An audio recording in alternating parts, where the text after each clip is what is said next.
نحمده ونصلي على رسوله الكريم اما بعد فاعوذ بالله من الشيطان الرجيم بسم الله الرحمن الرحيم رب اشرح لي صدري ويسر لي امري واحلل عقدة من لساني يفقهوا قولي۔ اللہ تعالیٰ کا لاکھ لاکھ شکر ہے جس نے ہمیں انسان بنایا۔ اگر وہ ہمیں انسان کے علاوہ کوئی اور مخلوق بنا دیتا تو ہم کیا کر سکتے تھے؟ ہمیں اپنے انسان ہونے پر شاید ہی کبھی شکر کا خیال آیا ہو، اس لیے کہ ہم نے اپنی اصلیت پر کبھی کم ہی غور کیا ہے۔ اسی لیے ہم دیکھتے ہیں کہ قرآن پاک میں اللہ تعالی انسان کو بار بار اس کی حقیقت، اس کی اصلیت اور اس کی پیدائش کے مراحل کے بارے میں یاد دہانی کرواتے ہیں۔ قرآن پاک میں سورۃ المؤمنون میں اللہ تعالیٰ انسان کی تخلیق کی ابتدا کے بارے میں فرماتے ہیں لَقَدْ خَلَقْنَا الْإِنسَانَ مِنْ سُلَالَةٍ مِّن طِينٍ، کہ ہم نے انسان کو مٹی کے سط، مٹی کے خلاصے سے پیدا کیا۔ ایک دوسری جگہ بتایا گیا کہ انسان کی تخلیق کیچڑ سے ہوئی، سڑے ہوئے گارے سے ہوئی، اور جیسا کہ آپ جانتے ہیں امیبا کیچڑ میں پیدا ہوتا ہے، کیچڑ کی اولاد ہے۔ اسی طرح انسان اپنی اصلیت اور اپنی ابتدا میں کہاں سے پیدا ہوا؟ قرآن نے اسے سلالۃ من طین کا نام دیا۔ ذرا سوچیں، ہم اگر اللہ تعالی چاہتا تو ہمیں کیچڑ کا کیڑا بنا کے چھوڑ دیتا اور ہم اس سے آگے ترقی کر کے انسان نہ بن پاتے، پھر ہم اللہ کا کیا بگاڑ سکتے تھے؟ کچھ بھی نہیں۔ دنیا کی ان نعمتوں سے جو آج ہم لطف اندوز ہو رہے ہیں، بھلا کہاں فائدہ اٹھا سکتے تھے؟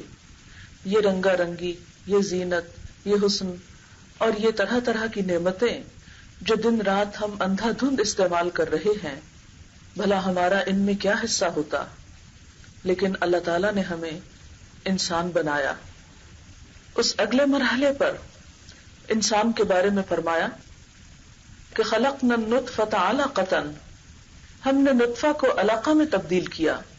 علقہ عربی زبان میں جمے ہوئے خون کو کہتے ہیں۔ اسی طرح علقہ کا معنی ہوتا ہے لٹکی ہوئی چیز، سسپینڈڈ۔ اسی طرح جونک کو بھی عربی زبان میں علقہ کہا جاتا ہے۔ انسان اگر اسی مرحلے میں چھوڑ دیا جاتا، رحم مادر میں لٹکی ہوئی شکل میں ہمیشہ کے لیے، یا جمے ہوئے خون کی شکل میں، یا ایک جونک کی شکل میں، اور جونک آپ کو معلوم ہے کہاں پیدا ہوتی ہے؟ جوہڑ میں، چھپڑ میں۔ گائے بھینسیں جب اس میں نہانے کے لیے جاتی ہیں تو عموماً ان کو چمٹ جاتی ہیں۔ اگر اللہ تعالیٰ ہمیں بھی ایک جونک بنا کر کسی چھپڑ میں پیدا کر دیتا تو ہم کیا کر سکتے تھے؟ لیکن اس احسن الخالقین نے ہمیں بہترین شکل پر پیدا کیا۔ پھر فرمایا کہ ہم نے اس علقہ کو مضغہ میں تبدیل کیا۔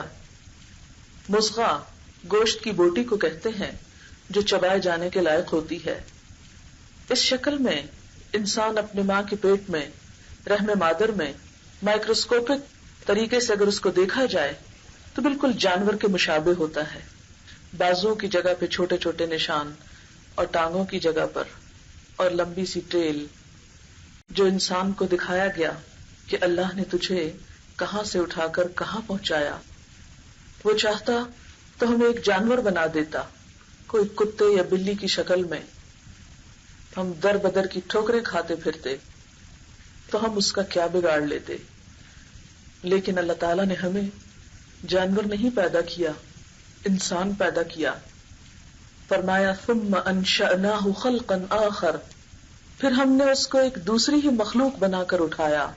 فتبارک اللہ احسن الخالقین، تو بہت بابرکت، بہت بلند شان ہے اللہ جو سب پیدا کرنے والوں میں بہترین خالق ہے۔ تو انسان اگر اپنی تخلیق کے مرحلوں پہ غور کرے اور اپنی اس حالت پر جسے قرآن پاک میں لقد خلقنا الانسان فی احسن تقویم، البتہ تحقیق انسان کو ہم نے سب سے بہترین حالت پر پیدا کیا. اگر انسان اس پر غور کرے تو اللہ کا شکر ہی ادا کرتا رہ جائے. صرف اپنے وجود پر کتنی بہترین شکل و صورت دی، کس قدر بہترین عقل دی، سمجھنے سوچنے کی صلاحیت دی، اچھے برے میں پہچان کرنے کی توفیق دی. اور اس ساری بہترین نعمت کے ساتھ اللہ نے جب ہمیں بنایا تو پوری کائنات کو ہمارے لیے مسخر کیا. تمام چیزیں ہماری خدمت میں لگی ہوئی ہیں. یہ سورج ہو، چاند ہو، ستارے ہوں، ہوائیں ہوں، بادل ہوں، سمندر ہوں یا خشکی ہو، نباتات ہوں یا جمادات، ہم اپنی مرضی کی چیزیں ان سے بناتے چلے جاتے ہیں، اپنی ضرورت کے سامان ان سے نکالتے چلے جاتے ہیں. یہ سب کچھ پا کر آخر ہم پر بھی تو کوئی ذمہ داری عائد ہوتی ہوگی، ہمارا بھی تو کچھ فرض بنتا ہوگا.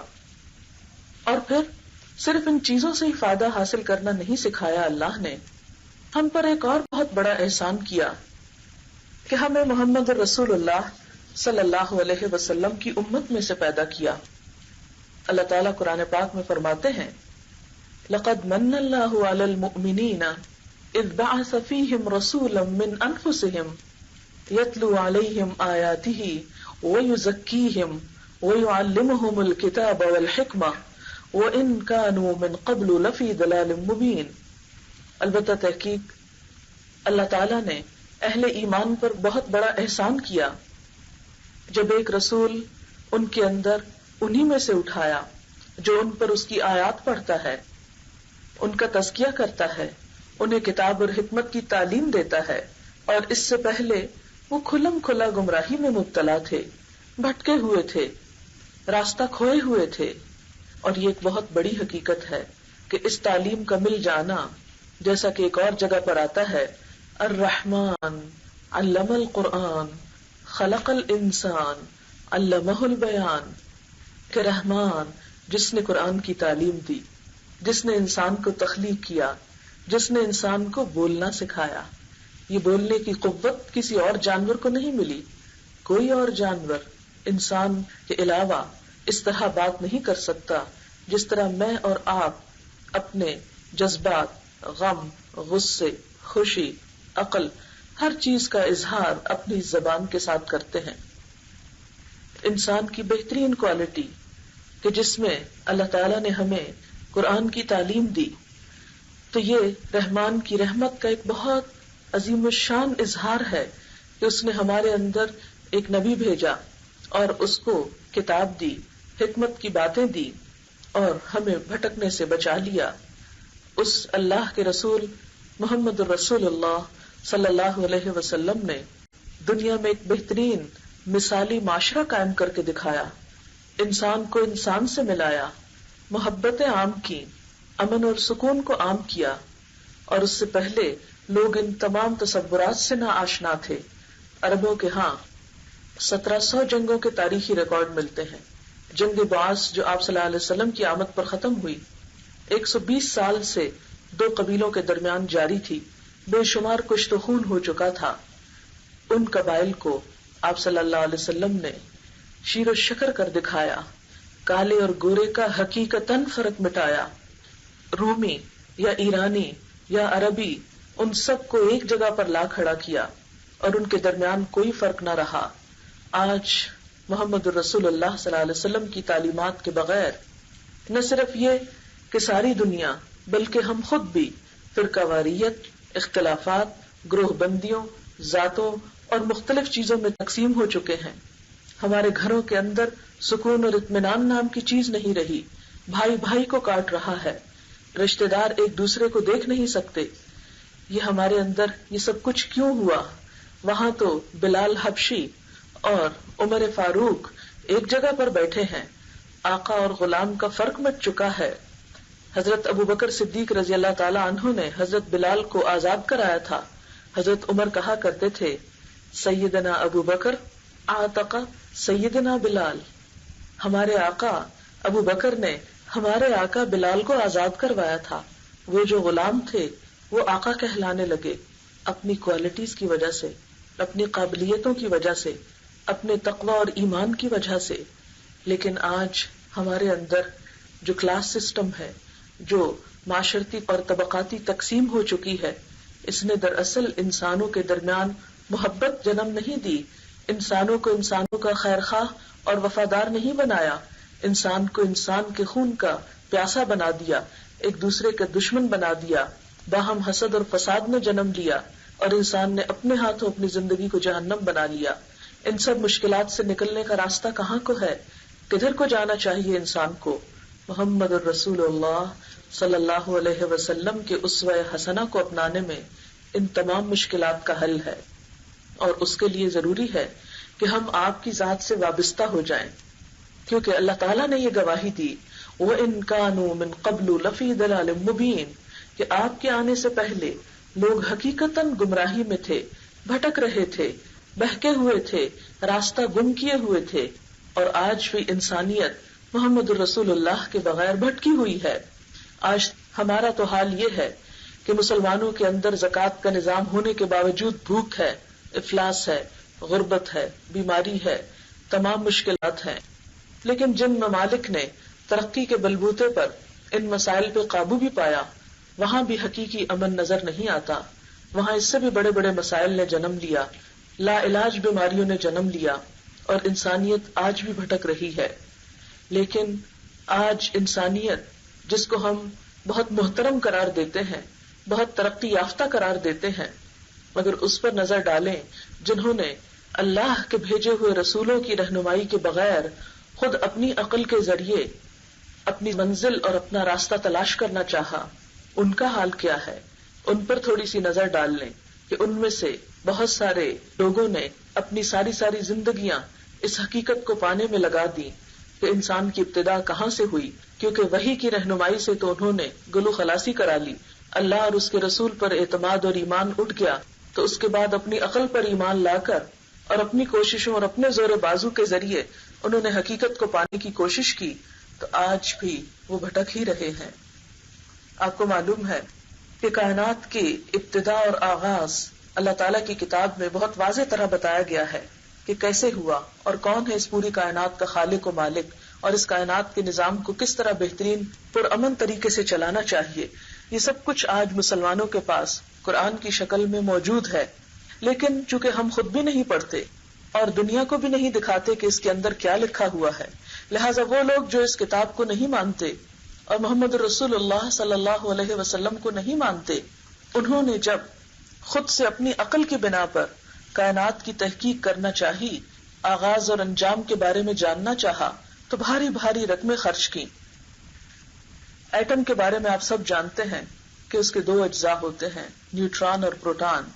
صرف پروٹان کی تحقیق کے لیے امریکہ میں جو مشین لگائی گئی، اس پر $550 ملین کی رقم خرچ آئی کہ یہ جانا جائے کہ یہ ذرہ کیا ہے، اور چونکہ ذرے کا راز اگر معلوم ہو جائے تو پوری کائنات کا حال معلوم ہو سکتا ہے، آغاز معلوم ہو جائے تو انجام کے راز کو بھی پا لیا جائے گا۔ لیکن اتنی بھاری رقمیں خرچ کرنے کے باوجود انسان اپنے نقطۂ آغاز کو نہیں سمجھ سکا، نہیں پا سکا۔ جس تحقیق اور جس سائنسی ترقی کے اوپر ہم مرے جا رہے ہیں، مٹے جا رہے ہیں، ان انسانوں کا حال تو یہ ہے کہ وہ خود مانتے ہیں کہ صرف اس کائنات کے ستاروں کو گننے کے لیے 300 کھرب سال چاہیے۔ 1 کھرب کے قریب گیلیکسیز ہیں، اور ہر گیلیکسی میں 1 کھرب ستارے ہیں۔ صرف ان کو گننا شروع کر دیں 1 2 3 4 5 تو 300 کھرب سال چاہیے۔ جن لوگوں کو کائنات کا علم ہی نہیں، وہ کائنات کے لیے امن و امان کا کون سا فارمولہ پیش کر سکتے ہیں؟ جو کسی مشین کو سمجھتے ہی نہیں۔ جب کسی کی کل کو نہ سمجھا جائے تو جز کے لیے کوئی علاج تجویز نہیں کیا جا سکتا۔ آپ کسی بھی جراح کو سرجن کا نام نہیں دے سکتے، یا جسم کے کسی ایک عضو کے مطالعہ کر لینے والے کو ڈاکٹر نہیں مانتے۔ کسی بھی اسپیشلائزڈ ڈاکٹر کے لیے ابتدا میں ضروری ہوتا ہے کہ پوری ہیومن باڈی کو جانے، اور وہ MBBS کے سارے مرحلے سے گزرے، کئی سال کے مطالعے کے بعد جا کر پھر آگے اسپیشلائزیشن شروع ہوتی ہے، اور پھر جا کر وہ اس قابل ہوتا ہے کہ جسم کی ہڈیوں کا یا اسکن کا یا کسی اور چیز کا علاج کرے۔ جز کے علاج کے لیے کل کا علم ضروری ہوتا ہے۔ تو انسانیت جس زمین پر رہتی ہے، اس کرۂ ارض کے مسائل کے حل کرنے کے لیے پوری کائنات کے بارے میں جاننا ضروری ہے، اور وہ اللہ رب العالمین کے سوا کوئی نہیں جان سکتا. اس لیے انسانوں میں سے جتنے بڑے بڑے فلاسفرز پیدا ہوئے، جتنے بڑے بڑے شاعر اور اسکالرز آئے، انہوں نے انسان کے وقتی مسائل کی طرف تو نشاندہی کی، اس پر تنقید کی، اس کی خرابیوں کا اظہار کیا، لیکن کوئی حل پیش نہیں کر سکے. وہ حل محمد رسول اللہ نے پیش کیا صلی اللہ علیہ وسلم، جنہیں براہ راست اللہ تعالی کی رہنمائی میں علم دیا گیا تھا. ہم بہت متاثر ہو جاتے ہیں، مرعوب ہو جاتے ہیں کہ انسان چاند پہ پہنچ گیا اور معلوم نہیں ان کی عقل کہاں سے کہاں چلی گئی، لہٰذا آج ہمیں جو کچھ کرنا ہے ان انسانوں کی دی ہوئی رہنمائی کے تحت کرنا ہے. ہم کیوں بھول جاتے ہیں کہ محمد رسول اللہ صلی اللہ علیہ وسلم صرف چاند پر نہیں 7 آسمانوں کے پار گئے تھے، سدرۃ المنتہا تک پہنچے تھے، اور اللہ تعالیٰ سے براہ راست ہم کلام ہوئے تھے. آپ جسمانی طور پر وہاں پہنچے تھے اور وہاں سے جا کر علم حاصل کیا تھا، اور جو ضروری چیز انسان کی ہدایت، فلاح اور بہبود کے لیے لازم تھی وہ انسان کو وہاں سے رہنمائی دی گئی. اس خالق، اس مالک نے انسان کی تعلیم کا انتظام کیا. الرحمن علم القرآن، اس رحمان نے جس نے پوری کائنات کو تخلیق کیا ہے، جو انسان کے بارے میں بھی انسان سے بڑھ کر جانتا ہے، اس نے اپنا ایک نمائندہ محمد رسول اللہ صلی اللہ علیہ وسلم کی شکل میں ہمارے پاس بھیجا، اور اس کو وہ ساری تعلیم دی گئی، وہ سارے راز بتائے گئے، وہ ساری حکمتیں اس کے قلب پر عیاں کی گئی کہ جو انسان کی رہنمائی کے لیے ضروری تھی. اتنا بڑا خزانہ، اتنا بڑا علم ہونے کے باوجود ہم ہر اس چیز سے بے نیاز ہو کر، اسے پسے پشت ڈال کر، اسے بیکورڈنس قرار دے کر، اسے پرانے زمانے کی کہانیاں قرار دے کر ہم چل پڑے بڑے ماڈرن کہلانے اپنے آپ کو، اور دیکھنے لگے اس دنیا کی طرف کہ جس کو اپنی بھی خبر نہیں، اور صرف چند مشینیں بنا کر وہ یہ سمجھنے لگے کہ شاید انہوں نے کائنات کا راز پا لیا، شاید وہ انسانوں کے مسائل حل کر سکیں گے. نہیں، ہماری یہ سوچ غلط ہے، اور ہم ایک بھول میں مبتلا ہیں اگر ہم یہ سمجھتے ہیں کہ ویسٹ ہمارے مسائل کا حل پیش کرے گا. اگر ہم دنیا کو کسی صحیح چیز کی طرف لانا چاہتے ہیں تو سب سے پہلا کام یہ کرنا ہوگا کہ مغرب کی مروبیت کو دل سے نکالنا ہوگا. جب تک اس کی مروبیت ہمارے دل سے نہیں جاتی، اللہ کی عظمت کا ہمیں یقین نہیں ہوتا، محمد رسول اللہ صلی اللہ علیہ وسلم کی عظمت اور محبت اور آپ کی قابلیت ہمارے دل میں نہیں آتی، اس وقت تک نہ ہم اپنی زندگیوں میں کوئی تبدیلی لا سکتے ہیں اور نہ ہم دنیا والوں کے لیے ایک رہنمائی پیش کر سکتے ہیں. آج کون سا ایسا علم ہے کہ جس کی ابتدا مسلمانوں نے نہ کی ہو؟ ہندسہ ہو، انجینئرنگ ہو، عمل جراحی ہو، ان تمام چیزوں کا آغاز مسلمانوں سے ہوا. قرآن کی تعلیم آنے کے بعد لوگوں کے اندر روشنی پیدا ہوئی اور انسانیت نے پڑھنے لکھنے کا کام حقیقی معنوں میں شروع کیا. لیکن افسوس کے ساتھ کہنا پڑتا ہے کہ ہم اپنی تاریخ سے بالکل غافل، ہم اپنے ہیروز سے بالکل غافل، ہم مسلم سائنٹسٹ کے نام تک نہیں بتا سکتے.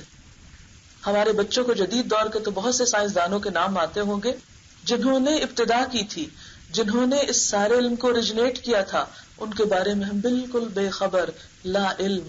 ہمارے ہیروز تو کوئی اور بن گئے. صحابہ کرام جن کے دور میں یہ ساری فتوحات ہوئی، جنہوں نے علم کی یہ روشنی لوگوں میں عام کی، ان کے بارے میں ہم کچھ بھی نہیں جانتے. تو جو قوم اپنی تاریخ سے لابلد ہو، جو قوم اپنی قابلیتوں سے ناواقف ہو، اور جو قوم اپنے مسائل کے حل کے لیے اپنے دشمنوں کی طرف دیکھ رہی ہو، جو اسے دنیا سے مٹانے کے منصوبے بنا رہے ہوں، وہ قوم کبھی دنیا میں بھی ترقی نہیں کر سکتی.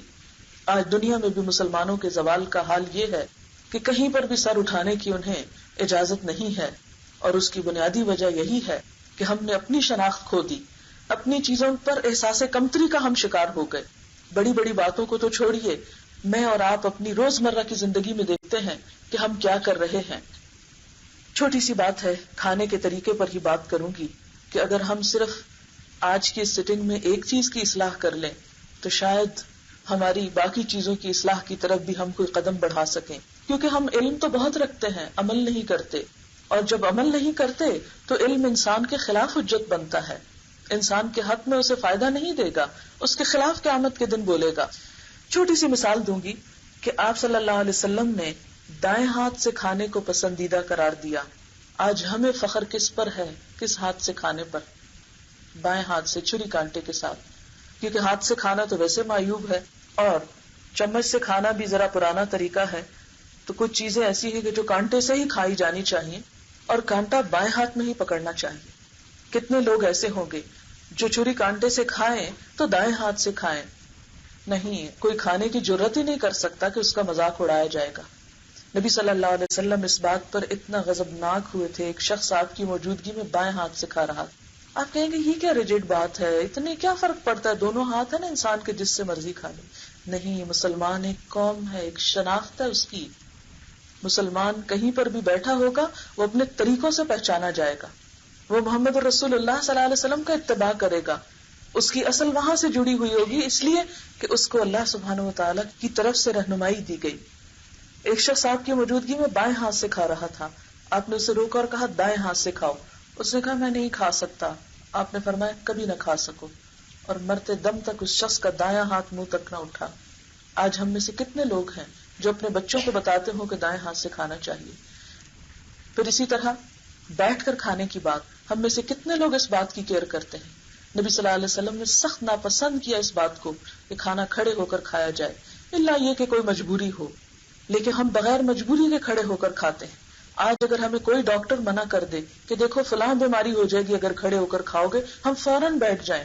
ڈاکٹر پر اعتماد زیادہ ہے، محمد رسول اللہ صلی اللہ علیہ وسلم پر اعتماد نہیں. قرآن پاک میں آتا ہے یأکلون کما تأکل الانعام، کافروں کے بارے میں آتا ہے یہ اس طرح کھاتے ہیں جیسے جانور کھاتے ہیں.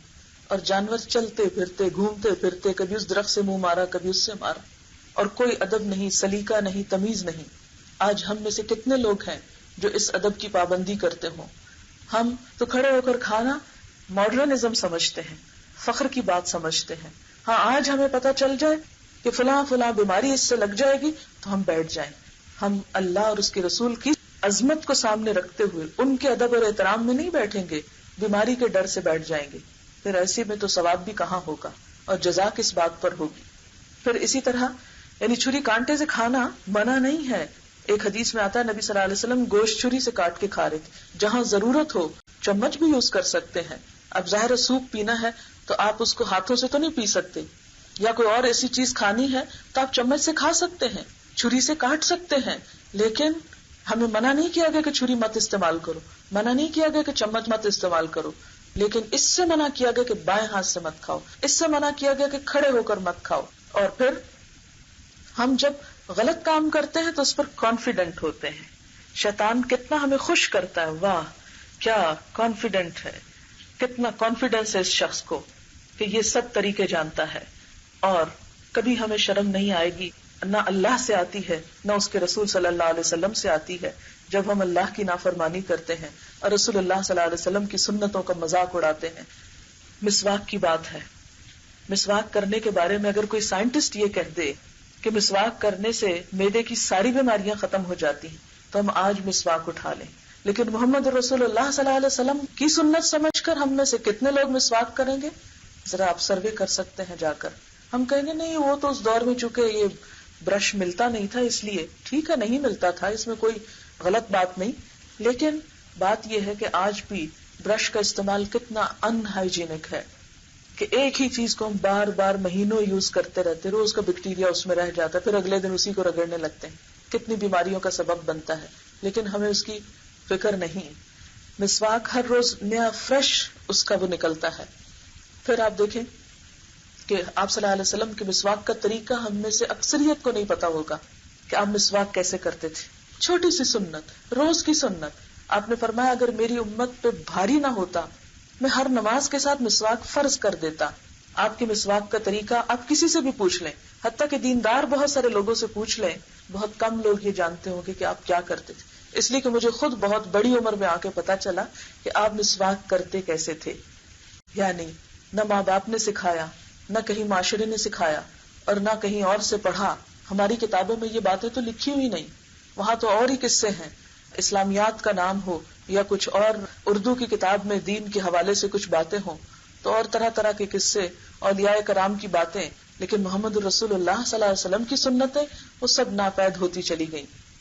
آپ صلی اللہ علیہ وسلم جب مسواک کرتے تھے تو حدیث میں آتا کان یشو صفاہو، دائیں سے بائیں، دائیں سے بائیں. اور آپ دیکھیں کہ کچھ عرصہ پہلے آپ سن رہے تھے کہ برش اوپر سے نیچے کریں، لیکن بعد میں کیا آیا کہ سخت نقصان دہ ہے اوپر سے نیچے کرنا، سارے مسوڑے خراب ہوتے ہیں، وہ زخمی ہوتے ہیں اور نقصان پہنچتا ہے۔ آپ صلی اللہ علیہ وسلم کے بارے میں خاص طور پر صحابہ ایک ایک چیز نوٹ کرتے تھے، اس کو آگے روایت کرتے تھے، صحابہ کرام اس کو فالو کرتے تھے دائیں سے بائیں۔ پھر آپ کا طریقہ یہ ہوتا تھا کہ جب مسواک نرم ہو جاتا تھا زبان کو صاف کرتے تھے اس کے ساتھ۔ آپ دیکھیں کہ صبح کے وقت اگر آپ اس کو ٹرائی کریں، آپ دیکھیں گے آپ کی زبان سے بے پناہ علائشیں اتریں گی۔ پھر کہیں میں نے پڑھا کہ اگر ذرا سا گلے تک لے جایا جائے، ہلکا سا تھوڑا سا آگے لے جایا جائے، تو یہ جو گلینڈز ہیں یہ ایکٹیو ہو جاتے ہیں، اور اس سے انسان بہت پورے باڈی اس کی ایکٹیو ہو جاتی ہے، کیونکہ گلینڈز بہت بڑا اثر رکھتے ہیں ہمارے جسم کے فنکشن میں۔ حضرت عائشہ روایت کرتی ہیں کہ آپ صلی اللہ علیہ وسلم جب مسواک کرتے تھے تو اوہ اوہ کی آواز آتی تھی۔ وہ کیا تھا کہ جو ہی ذرا سا گلے کو یہاں تک صاف کرتے، گلینڈز کو ٹچ کرتے، گلے کے جو ہیں ٹونسلز وغیرہ جہاں ہوتے، تو اس سے کیا ہوتا ہے، ایک دم یوں لگتا ہے جیسے وامٹ کرنے لگے ہیں، اور اس سے معدے کی سب فالتو جو ایسڈز اور علائشیں ہیں وہ باہر آ جاتی ہیں، اور یہ حصہ ایکٹیو ہو جاتا ہے۔ اسی طرح بہت سے فائدے بتائے گئے، لیکن ہمیں ان فائدوں سے کیا لگے، وہ 1400 سال پہلے کی حکمت ہے۔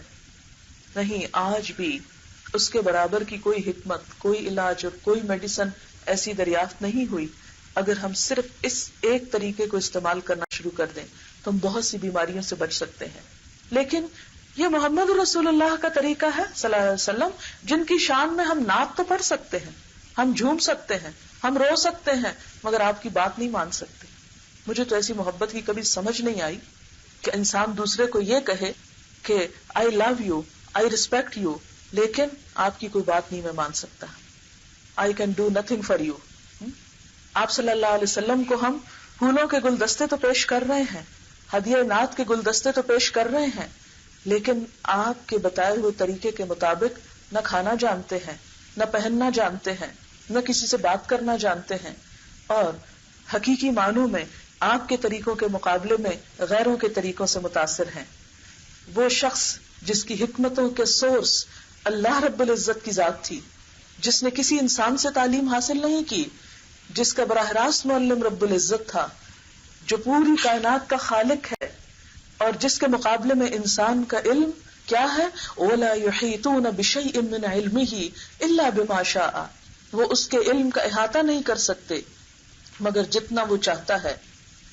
حضرت موسیٰ علیہ السلام خضر کی ملاقات کے لیے جب گئے اللہ تعالیٰ کے حکم پر، کیونکہ خضر موسیٰ علیہ السلام سے زیادہ علم رکھتے تھے، تو سب سے پہلے جب وہ ان کو لے کے کشتی میں سوار ہوئے تو اتنے میں ایک چڑیا آئی اور اس نے سمندر میں ایک چونچ مار کے پانی پیا۔ تو حضرت خضر نے موسیٰ علیہ السلام کو بتایا کہ موسیٰ، تم جانتے ہو اللہ تعالیٰ کا علم کتنا ہے بندے کے علم کے مقابلے میں؟ فرمایا کہ ساری دنیا کا علم بس یہ ایک قطرہ ہے جو اس چڑیا کے منہ میں ہے، اور اس کے مقابلے میں یہ سمندر اللہ کا علم ہے۔ ہم اس قطرے کو تو بڑی اہمیت دیتے ہیں، اس کے پیچھے تو مرے جاتے ہیں، ساری زندگی لگاتے ہیں، لیکن وہ سمندر، اس کی کچھ شعاعیں اور کچھ چھینٹیں قرآن اور سنت کے علم کے، وہ ہم میں سے کتنے لوگوں کی روح پر پڑ چکے ہیں۔ ہم میں سے کتنے لوگوں نے اپنا وقت، اپنی جان، اپنا مال، اپنی کچھ قربانی اس کام کے لیے کی ہو۔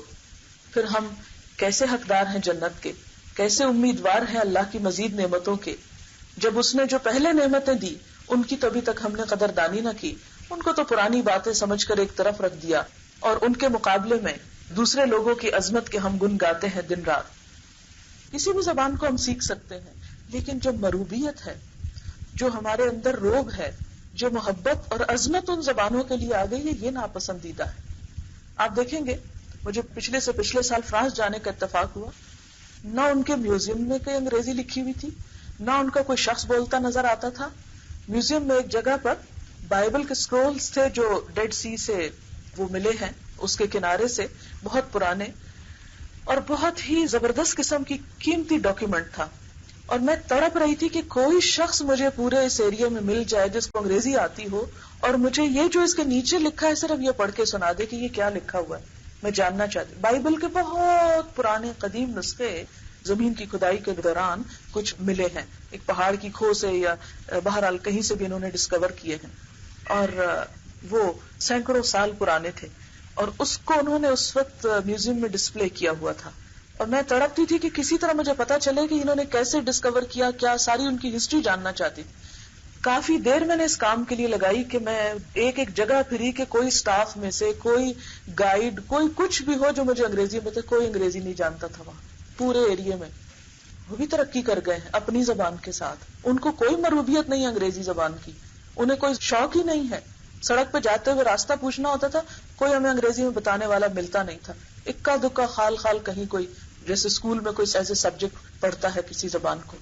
لیکن ہم ہیں کہ ہم سمجھتے ہیں نہ ہماری زبان کسی کام کی، نہ ہمارے کلچر میں کوئی خیر ہے، نہ ہمارے ملک میں کوئی خیر ہے، نہ ہمارے بندوں میں کوئی خیر ہے. کیسی ہے یہ نفرت؟ اپنے آپ سے نفرت، اپنے بندوں سے نفرت، اپنی زبان سے نفرت، اپنے دین سے نفرت، اپنے کلچر سے نفرت. تو جو قوم اپنے آپ سے نفرت کرنے لگے وہ اپنی دشمن نہیں تو اور کیا ہے. اللہ نے ہم کو بھی عقل دی ہے، سمجھ دی ہے، بہت کچھ ہے ہمارے پاس، لیکن جب تک ہماری سوچ نہیں بدلے گی، ہمارے اندر مربوبیت ختم نہیں ہوگی، جب تک ہمارے دلوں میں اللہ کی عظمت نہیں بیٹھے گی، رسول اللہ صلی اللہ علیہ وسلم کی حکمت کے معترف ہم نہیں ہوں گے، اس وقت تک حال نہیں بدل سکتا. آج ہم کسی سے آنکھوں میں آنکھیں ڈال کے بات نہیں کر سکتے کیونکہ ہم مروب ہیں کسی اور چیز سے. ہوائی جہاز اڑانے والوں سے ڈرے بیٹھے ہیں. اللہ نے تو ہزاروں سال پہلے یہ چھوٹے چھوٹے پرندے اڑا دیے. اور آپ کو معلوم ہے کہ جب ان کی مائگریشن ہوتی ہے برڈز کی، اگر آپ نے کچھ پڑھ رکھا ہو تو ایک کانٹیننٹ سے دوسرے کانٹیننٹ میں جانے کے لیے ان کا کچھ بڑا خرچ نہیں آتا، لیکن ایک جہاز جب ہوتا ہے دوسری جگہ جانے کے لیے کتنی پولوشن چھوڑتا ہے اور کتنے ہزاروں لاکھوں اس پر خرچ آتے ہیں، اور اس میں کتنے ڈیفیکٹ بار بار ہوتے ہیں کہ جب تک فلائٹ انجینئر ساتھ نہ ہو تو خطرہ ہوتا ہے کہ کوئی گڑبڑ نہ ہو جائے اور انسانوں کی زندگی خطرے میں نہ پڑ جائے. وہ چھوٹی چھوٹی چڑیاں جن کو اللہ تعالیٰ ہر موسم میں، اور ان سے پہلے ان کو کوئی ٹریننگ دینے والا نہیں ہوتا کہ تم نے یہاں سے یہاں جانا ہے، یہاں سٹاپ کرنا ہے، پھر اس طرح فلانی جگہ سے سمندر پار کرنا ہے. اتنے منظم طریقے سے یوں لگتا ہے پوری پروگرامنگ ہوئی بھی ہے ان کے اندر. چھوٹی چھوٹی چڑیاں جو نہ بول سکتی ہیں، نہ ان کی بہت تیز نظر ہے، لیکن کس طرح موسم کی شدت سے بچنے کے لیے، جان بچانے کے لیے وہ ایک علاقے سے دوسرے علاقے میں سینکڑوں کی تعداد میں مائگریٹ کر کے چلی جاتی. کون ان کو بتاتا ہے کہ مشرق کو جاؤ یا مغرب کو جاؤ؟ کون ان کو بتاتا ہے کہ اتنے گھنٹے کا سمندر ہے، اتنی انرجی ساتھ لے کے جاؤ؟ وہ سب کچھ قدرت کر رہی ہے نا. اس قدرت سے ہم کبھی مرعوب نہیں ہوئے کہ جو ایک مکھی کو بھی اڑا رہا ہے، لیکن وہ جہاز بنانے والوں سے ہم بڑے مرعوب ہیں. وہ اڑانے والوں سے ہم مرے جاتے ہیں اور ان کے آگے جھکے جاتے ہیں. اپنی پالیسیز ہم ان سے پوچھ کے بناتے ہیں، اپنے کھانے پینے کے طریقے ان سے سیکھتے ہیں، لین دین کے، میل ملاقات کے، گفتگو کے آداب اپنے تو ہم نے کتابوں میں بند کر کے کہیں شیلفوں میں دبا دیے، اور اپنے ملک کے جغرافیے، اپنی تاریخ سے بالکل ناواقف. اگر میں آپ میں سے کسی سے بھی پوچھوں حضرت عثمان رضی اللہ تعالیٰ عنہ کے دور میں اسلامی فتوحات کہاں تک گئی تھی تو بہت کم لوگوں کو پتا ہوگا. اور آج ہمارے بچے اس کے بارے میں کچھ نہیں جانتے. آپ کو معلوم ہوگا کہ حضرت عثمان رضی اللہ تعالیٰ عنہ کے دور میں مسلمان چائنا تک پہنچ گئے تھے، دوسری طرف اسپین تک پہنچ گئے تھے، ادھر افریقہ کے بہت سے علاقے فتح ہو رہے تھے. آپ ذرا دیکھیں وہ صحابہ کرام جنہوں نے حضور صلی اللہ علیہ وسلم سے تربیت حاصل کی، ایک امی شخص سے وہ دنیا کے امام بنتے جا رہے ہیں. اس سے پہلے حضرت عمر کے دور میں روم اور ایران کی سلطنتوں کا ڈاؤن فال ہو چکا ہے، سپر پاورز اس دور کی. اور اس کے مقابلے میں آج ہم بھی مسلمان ہیں، نہ ہمارا روب ہے، نہ ہماری کوئی سے ہے، نہ ہمیں کوئی پوچھتا ہے. کشمیر میں چاہو تو جتنا چاہو خون بہا دو، چچنیا میں چاہو جو کر لو، فلسطین میں جتنا چاہو ذلیل کر کے ٹھوکرے مار کے نکال دو. کیوں؟ وہ بھی ایک مسلمان تھے کہ علاقوں پہ علاقے فتح کرتے چلے گئے، اور آج ایک ہم مسلمان ہیں کہ اپنے ہی گھروں میں چین سے رہنا نصیب نہیں. ہم کہاں کھڑے ہیں؟ کیوں آج ہمارا یہ حال ہے؟ ہم سب کو سوچنا چاہیے. اور اس میں بہت سے فیکٹرز ہیں، لیکن ایک بنیادی وجہ یہ کہ ہمیں اپنے اوپر اعتماد نہیں. جس شخص کو اپنے اوپر اعتماد نہ ہو، اپنی کتاب پر اعتماد نہ ہو، اپنے دین پر اعتماد نہ ہو، اپنی صلاحیتوں پر اعتماد نہ ہو، وہ شخص کبھی زندگی میں ترقی نہیں کر سکتا. انڈیویجولی شاید ہم بہت کچھ کر رہے ہوں، لیکن ایک قوم کی حیثیت سے، امت مسلمہ کی حیثیت سے ہمارا کردار کہاں ہے؟ ہمیں تو اللہ تعالیٰ قرآن پاک میں فرما رہے ہیں كَذَلِكَ جَعَلْنَاكُمْ أُمَّةً وَسَطًا لِتَكُونُوا شُهَدَاءَ عَلَى النَّاسِ. ہم نے تو تمہیں بہترین امت بنایا کہ تمام انسانوں کی رہنمائی کا کام کرو، سب کو حق کا پیغام پہنچاؤ. تم دنیا کو رہنمائی دو، دنیا کو بتاؤ کہ امن سے جینے کا طریقہ کیا ہے، دنیا کو بتاؤ کہ تکلیفوں اور دکھوں کا علاج کیا ہے، دنیا کو بتاؤ کہ روح کا سکون کس چیز میں ہے. اور آج ہم خود ہیں کہ اپنے ہی طریقوں سے منہ موڑے ہوئے ہیں. لہٰذا ہم سب کے لیے بہت ضروری ہے کہ ہم اپنی اصل کی طرف لوٹیں اور اپنی زندگی میں جہاں ہم نے بہت کچھ پڑھ لیا، بے شمار کتابیں، بہت سے علوم، بہت کچھ جان لیا، وہاں ہم قرآن کو بھی زندگی میں ایک دفعہ تھورلی پڑھیں اور اس وقت تک چین سے نہ بیٹھیں جب تک ایک ایک شخص اللہ سے نہیں جڑ جاتا، اللہ کی کتاب سے نہیں گزر جاتا، اللہ کے رسول صلی اللہ علیہ وسلم کی وزڈم سے جس کا تعلق نہیں ہو جاتا. اسی علم کا سیکھنا ہم سب پر فرض ہے. اگر کسی نے فزکس میں ماسٹرز نہ کیا تو اللہ تعالیٰ بالکل نہیں پوچھیں گے. اس کا یہ مطلب نہیں کہ امت مسلمہ کو فزکس میں ترقی نہیں کرنی چاہیے، وہ فرض کفایہ ہے.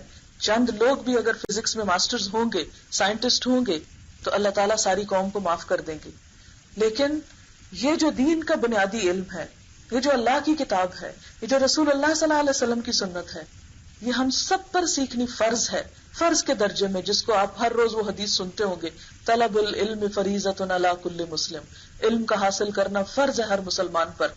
دنیاوی علوم امت کے مختلف گروہ جو جس کی قابلیت رکھتا ہے وہ سیکھے، وہ پڑھے، ہر ایک پہ فرض نہیں. لیکن دین ہر بندے کی ضرورت ہے.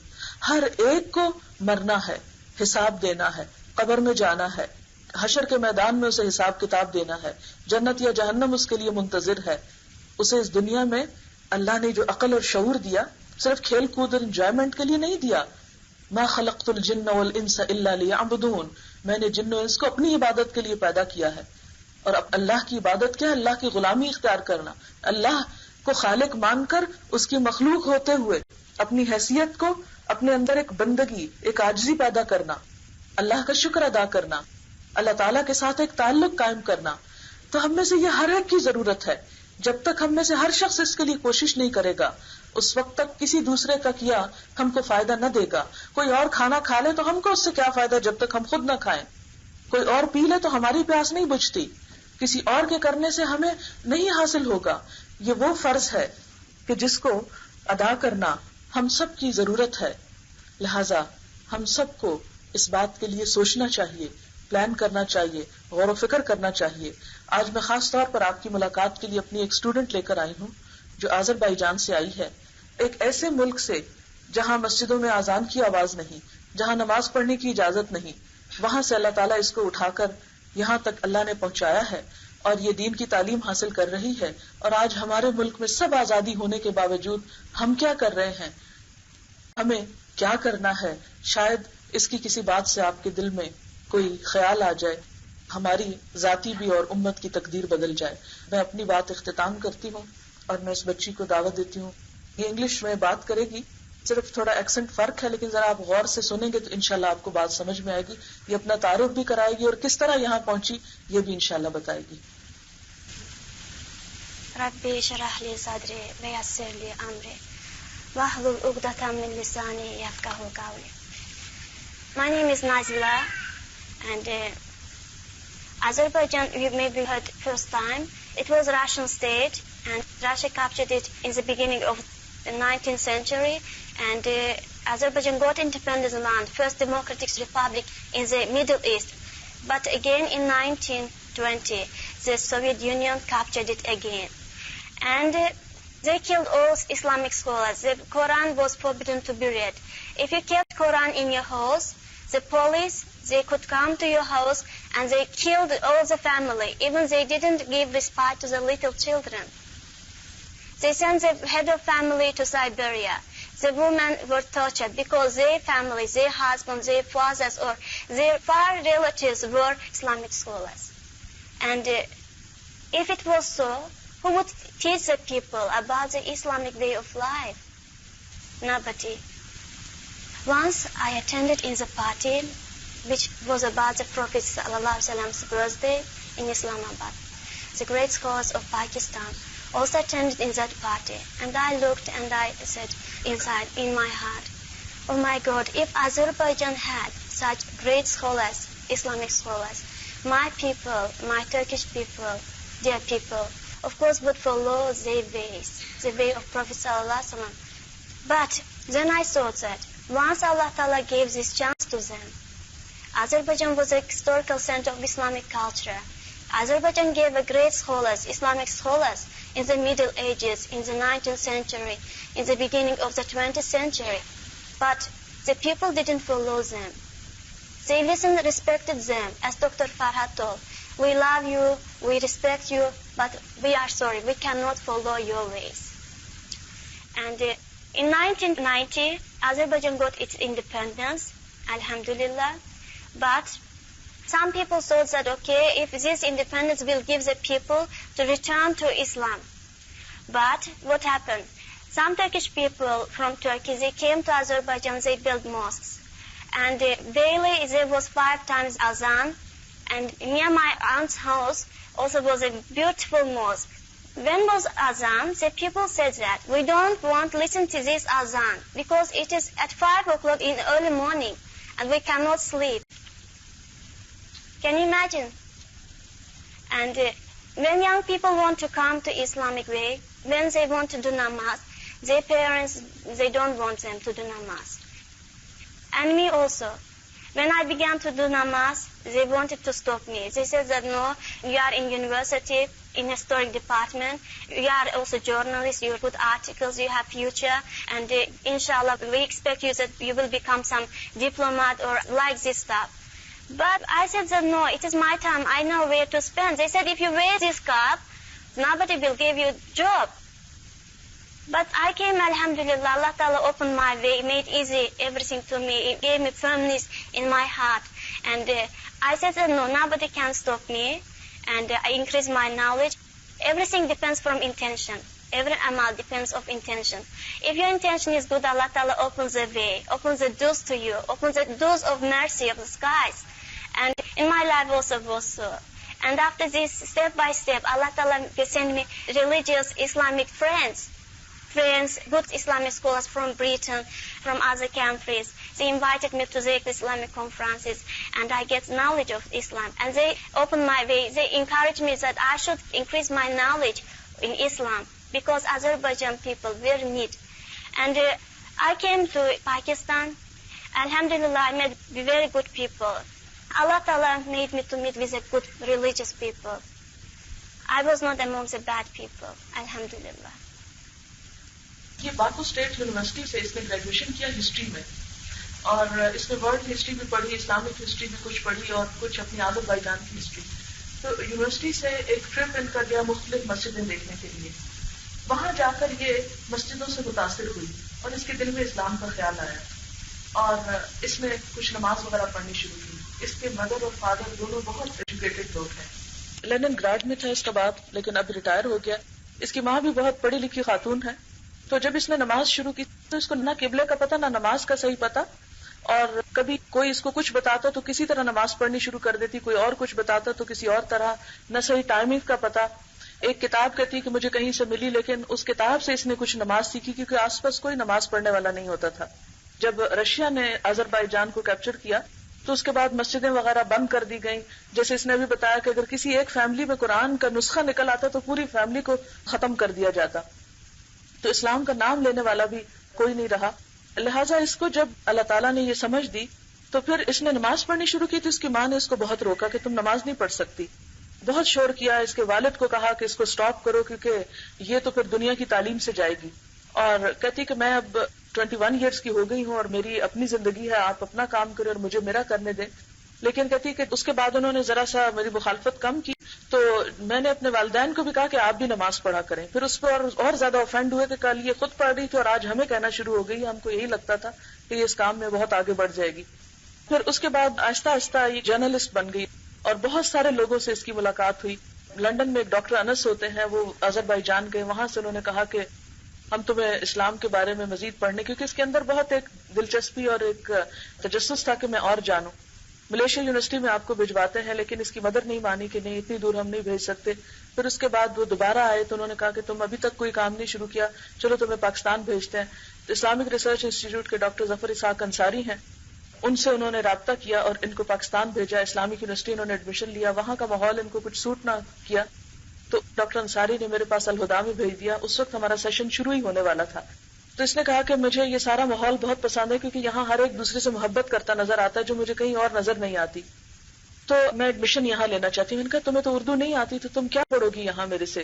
لیکن اس کا اصرار ایسا تھا کہ مجھے ماننا پڑا. میں نے کہا کہ چلیں دیکھتے ہیں کیا ہوتا ہے. میں نے اپنی ایک ایکس اسٹوڈنٹ کو اس کے ساتھ مقرر کیا. میں جب کلاس میں لیکچر دیتی تھی تو وہ انگلش میں لکھتی جاتی اور یہ اس کو دیکھتی جاتی, کبھی میرے منہ کو دیکھتی اور کبھی نیچے دیکھتی, اور اس طرح 1-2 مہینہ کام چلتا رہا. یہ ٹرانسلیشن پڑھتی رہی اور ساتھ ساتھ وہ اس کے کان میں بتاتی رہتی. پھر آہستہ آہستہ یہ ہوا کہ میں نے الگ اس کے لیے ایک ٹیچر مقرر کر دی کہ جو دن میں جو کلاس میں پڑھایا جاتا ہے وہ اس کو انگلش میں سکھاتی ہے. اب ہم تقریباً 18 پارے کر چکے ہیں. اور راستے میں جب قرآن لگا ہوا تھا تو اتنے غور سے سن رہی تھی, کہتی میں اللہ کا کتنا شکر ادا کروں کہ مجھے یہ لینگویج سمجھ آنے لگی اور قرآن ڈائریکٹ سمجھتی ہوں. اور ماشاءاللہ اس نے سورۃ البقرہ تک اپنی زبان میں قرآن کی تفسیر بھی لکھ لی ہے. اور اب اس کا ارادہ ہے کہ پورے قرآن کی تفسیر, کیونکہ ان کی لینگویج میں قرآن کی کوئی ترجمہ اور تفسیر اویلیبل نہیں, آذربائیجان کی جو اپنی لینگویج ہے اس میں اب یہ لکھ رہی ہے. اور اس نے 2 کتابیں بھی لکھی ہوئی اپنی یونیورسٹی لائف کے بعد. بہت ذہین بچی تھی. ایک آذربائیجان کی فارن پالیسی کے بارے میں اور ایک اور اسی طرح کی کوئی کتاب ہے, اور آکسفورڈ یونیورسٹی نے آفر کیا کہ ہم اس کی کتاب کو چھاپتے ہیں. اور اس کے پیچھے سب اس کی فیملی اور ایمبیسی کے لوگ کہ یہ تم قرآن کیوں پڑھنے لگ گئی ہو, یہ کتنی احمقانہ بات ہے. تم جو تمہارا فیلڈ ہے اس میں کام کرو, ڈپلومیٹ بن جاؤ گی, بڑے بڑے تمہیں عہدے ملیں گے دنیا میں, کیونکہ آذربائیجان کو تم جیسے لوگوں کی ضرورت ہے. لیکن ان ساری یعنی پوری فیملی کو چھوڑا ہوا ہے, گھر بار کو چھوڑا ہوا ہے, ہر مخالفت مول لے کر ڈٹرمنڈ ہے قرآن سیکھنے پر. اور میں بعض اوقات اس کی زندگی پہ غور کرتی ہوں کس طرح اللہ تعالیٰ ایک بالکل اندھیرے ماحول سے, جہاں کوئی راستہ نہیں, نماز پڑھنے کا طریقہ نہیں کوئی جانتا, وہاں سے اس کو اٹھا کے یہاں لے آیا ہے. اور کس طرح اللہ تعالیٰ اس کو سکھا رہا ہے. اور اب اس نے اردو بھی کافی سیکھ لی. اور مجھے کہتی ہے کہ میں آپ کا اکثر لیکچر اردو میں بھی سمجھ جاتی ہوں. اور ابھی یہ 7-8 مہینے کی صرف ہماری اور اس کی ملاقات ہے. تو میں ہمیشہ سوچتی ہوں کہ ایک شخص اتنی دور سے اٹھ کے ساری قربانیاں کر کے, جس کا دنیا کا فیوچر برائٹ ہے, ایسا نہیں کہ اس کو کوئی کام نہیں تھا تو فارغ تھی, جاب کر رہی تھی, جاب چھوڑ کے, فیملی چھوڑ کے, ملک چھوڑ کے, کھانا پینا, یہاں کی ہاسٹل کی مرچیں اور جو ہم کھاتے ہیں جس قسم کا, اور اتنی شدید گرمی کیونکہ وہ بہت ٹھنڈا علاقہ ہے, ہر چیز پر اسلام کے لیے قربانی کر رہی ہے. اور مجھے کہتی ہے کہ جس طرح یہاں قرآن پڑھا جاتا ہے, مجھے امید ہے کہ میں اس سٹائل پہ جب انشاءاللہ آذربائیجان میں پڑھاؤں گی تو پڑھے لکھے لوگ بھی قرآن کو سیکھیں گے اور سمجھیں گے. تو ہمیں بہت ہوپ ہے کہ انشاءاللہ اللہ تعالیٰ اس کے ذریعے اس ملک میں بھی اسلام کا چراغ بیسکس کے ساتھ روشن کریں گے.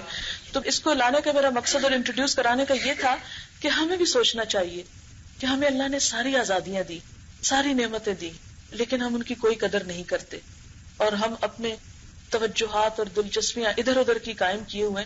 ہم میں سے کچھ ٹیلنٹڈ پڑھے لکھے لوگوں کو دین کی طرف آنا چاہیے, تاکہ یہ جو ہمارے ملک میں ایک عام پریشانی کی بات ہے کہ دین صرف مولویوں کا کام ہے یا صرف ایسی کلاس کے پڑھنے کا کام ہے کہ جن کو اور کوئی کچھ نہیں, تو جب تک آپ جیسے پڑھے لکھے لوگ اس کی طرف نہیں آئیں گے یہ حالت نہیں بدلے گی.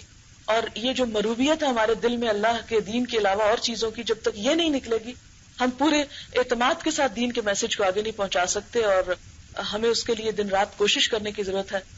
اللہ تعالی ہمیں عمل کی توفیق عطا فرمائے. وآخر دعوانا ان الحمدللہ رب العالمین.